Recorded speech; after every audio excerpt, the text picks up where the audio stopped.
How to hide likes on Twitter. Hello everybody, welcome back to the channel. Today I'll guide on how you can hide your liked tweets on Twitter. Now, as you know, if you like a tweet on Twitter, everyone else or your followers will be able to head into your profile and look at what tweets you have liked. Now, unfortunately, you can't hide likes on Twitter.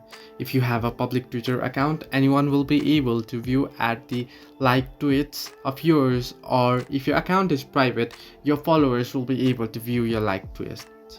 Now, to prevent it or to hide your liked tweets, what you can do is you can just create a new account. Now if you open up the Twitter app here and head into profile icon at the top left corner of your screen and then tap on three dots option there, you'll be able to add another account or create a new account. I'll suggest you to create a dummy account, and if you have one you can just add it, and then what you want to do is head into that account and like the tweets from there and view the tweets from there.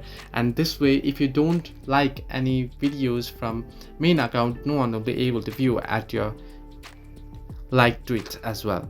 Hope this helped you. Do like and subscribe, and do not forget to leave a comment down below if you have any further issues.